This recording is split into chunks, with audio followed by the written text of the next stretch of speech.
To Kerala, where preparations are on in Trivandrum for the swearing-in of the new Kerala government that is going to happen tomorrow. The Chief Minister P. Jain won a second successive turn in the recent elections, and 500 people have been invited for the swearing-in ceremony. With COVID cases surging in Kerala and 4 districts in the state under triple lockdown as well, questions are being asked about why over 500 people are being allowed to gather for the swearing-in. Sneha Merikoshi joins us for the very latest. Sneha, we see lots of preparation shots. Oh, you are at the venue. Take us through what you see. Well, Sonal, we are coming to you from the Central Stadium here in Thiruvananthapuram, and this is where the swearing-in ceremony will be taking place.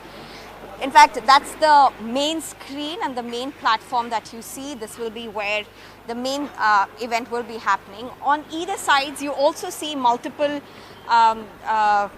LED screens. This would help people who would be sitting far away to be able to see better. You can see audio testing happening. There's music being played to see whether there's audio testing or happening or not. Now, in terms of what is being said, the state government has said 500 people, a maximum of 500 people are going to be called. This stadium, according to the reports which were submitted to the state government, had a seating capacity of 1,000 people with COVID protocols being followed. So the state government saying a maximum of only 500 are being invited.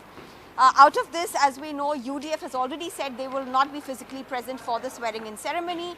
The Congress-led front has said that they will be only watching this virtually. Now, there are many citizens who are speaking about how there's a lockdown across the state, a stricter version of a triple lockdown in certain districts, including Thiruvananthapuram. And at a time like this swearing-in ceremony is being held. But the state government saying all precautions are being taken, and this would be the least that they could do in the safest way possible. Not something that everybody agrees with, but this literally being the situation.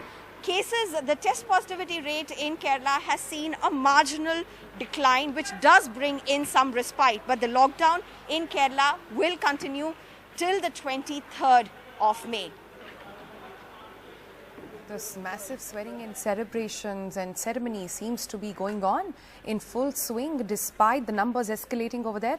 Thanks, Neha, for joining us with the very latest. In fact, there is a petition by a lawyer that has not been listed for hearing just yet. However, there is another petition which is coming up for hearing today. Following are the details wherein they have asked for why there is such a massive swearing-in ceremony taking place, and why seeking intervention also of the court against the physical swearing-in ceremony altogether. To quote from there, it says, function being conducted when triple lockdown in 4 districts including Thiruvananthapuram. It is submitted that swearing-in ceremony only constitutional process of taking charge, no legal duty, no conduct. Same with relatives, a party and men as well. So equating it with any sort of other celebration which has been put on hold because of the COVID protocols. So why not this swearing-in ceremony as well? Let's understand that with our next guest on the program.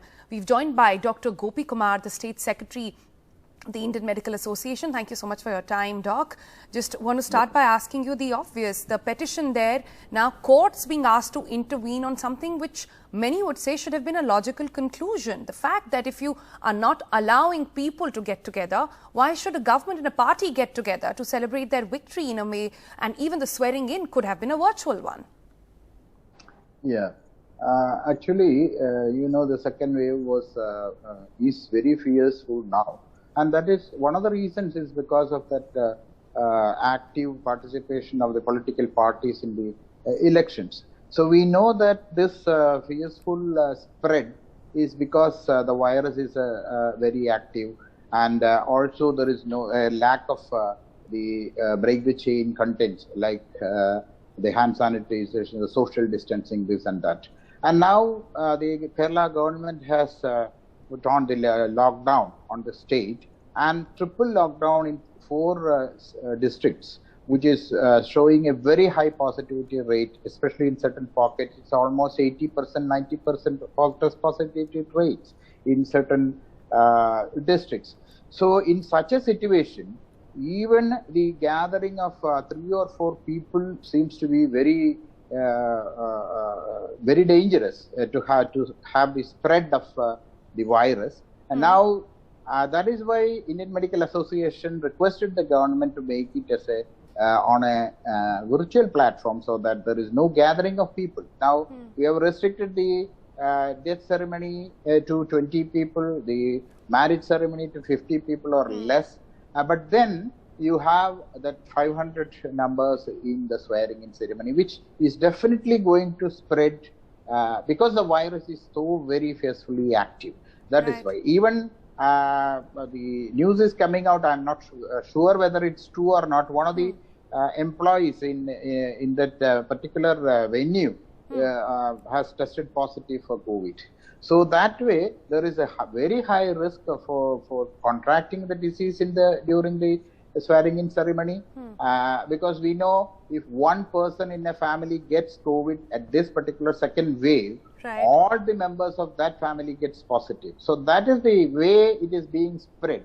So it is very easy to spread to all the people present in that ceremony. It will be very unfortunate. And then the government will be sending a very clear message, a very valid message, that crowding is not necessary and crowding is not allowed, because we have that spreading, this fearful spreading of the disease. Yeah. So that is why Dr. Gopi, if I can intervene there for a second and ask you this. We don't have a response from the government yet, and in fact nobody is doubting the fact that this should be the priority for the government, which is just stepping in to try and curb this menace, which they've successfully done in the past, mind you, to give credit where it is due. At this point, the argument could be that it's happening in an open space which is nicely ventilated. It is not a closed space at all. In fact, they're building this up ground up in a way that it is a makeshift arrangement of sorts. Do you think that helps, or that should also be completely avoided?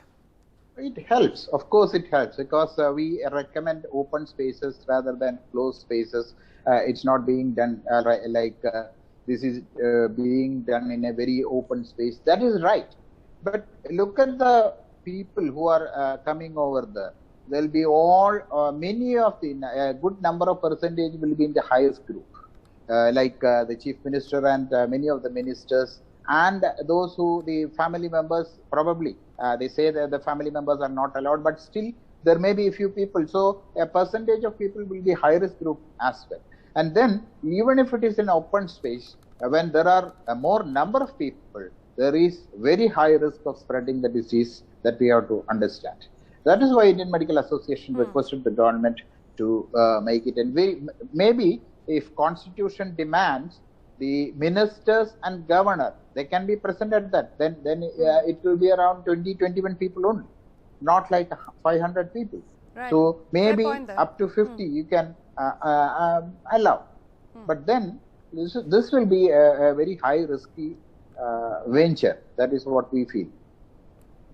All right. Thank you, sir, for your time and for putting things in perspective for us. Clearly, a ceremony which the IMA also now saying could have been clearly avoided, 500 people, making no sense really to do it at a time when Kerala is facing an acute COVID surge.